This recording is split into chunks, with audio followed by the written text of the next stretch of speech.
This is Revolution at Sea with John Curtis Perry. Episode 24. Americans Look to the Sea Again.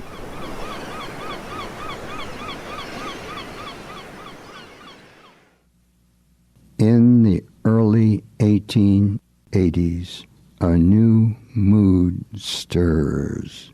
Modernization. Not for the merchant marine, but for the Navy, with the construction of 4 steel warships equipped with sails as well as engines. They were not battleships, but they were light and fast, cruisers designed more to show the flag than to fight an enemy fleet. These steel ships, built from steel forged in the USA, formed another milestone, a new industry. American manufacturers had no previous experience in rolling large steel plates or in forging the great guns that modern warships demanded. The Steel Squadron appealed to the nation, seeming to encourage technological development overall. This was perceived as an exciting new era. A salivating Congress sees pork barrel possibilities, that is, political capital to be derived from encouraging construction at naval yards in their home districts. Labor likes it too, with the promise of more high-paying jobs.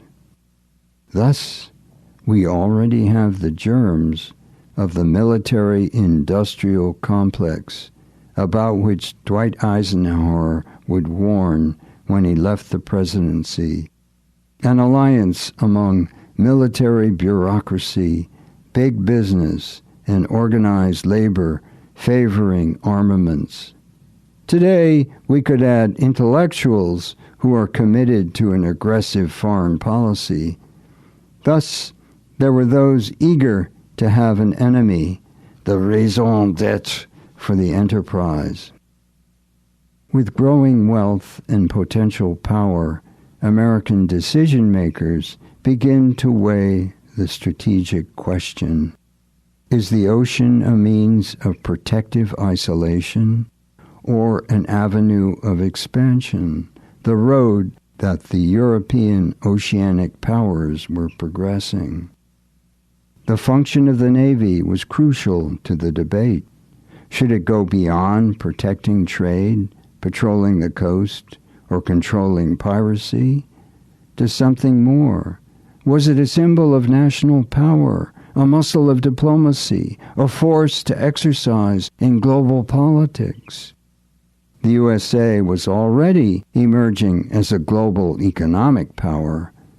What about global political power? People began to ask.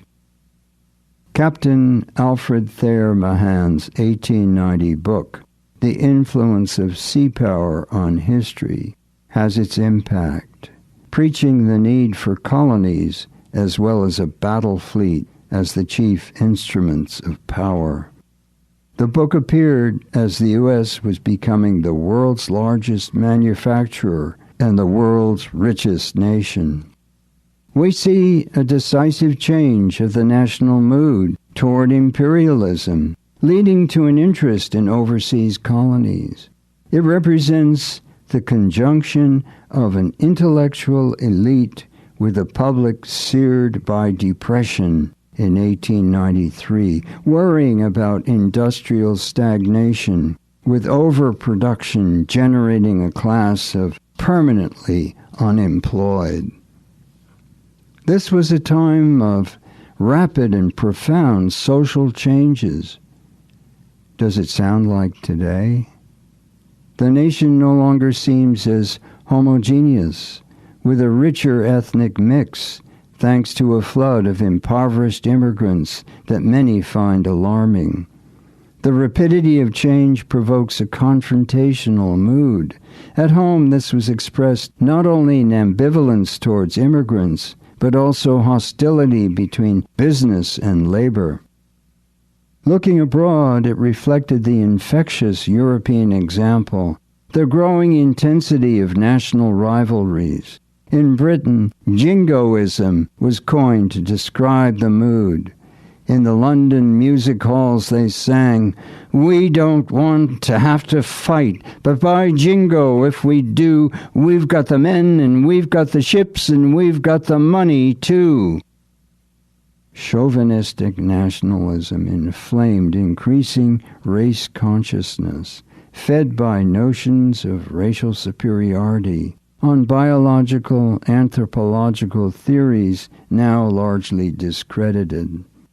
Mahanism, as well as offering a new strategic theory advocating battleships, touted an apocalyptic interpretation of history, a coming contest between the Oriental culture of East Asia versus a Christian West, Confucius versus Christ in a clash of civilizations.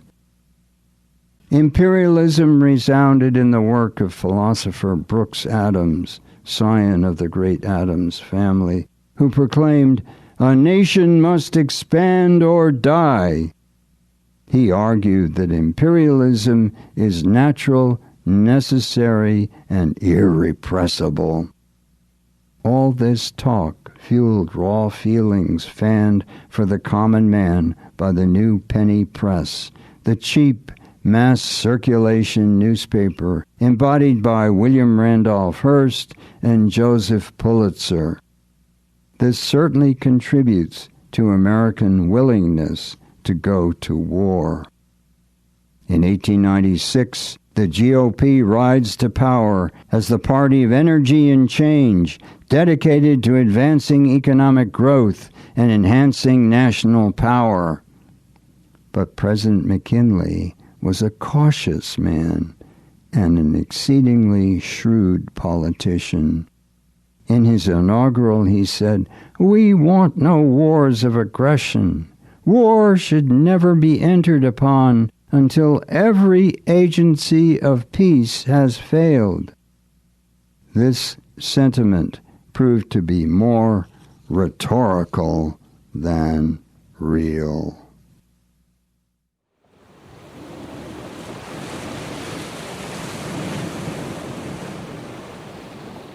Why then did Americans choose to go to war? Join us next time for episode 25, Why Fight Spain? Revolution at Sea is written and spoken by John Curtis Perry, with additional voicing by Jamie Rosenberg. Recording by 1623 Studios, Gloucester, Massachusetts. Production and distribution by Albert Bouichadet-Forêt. Goodbye until next time.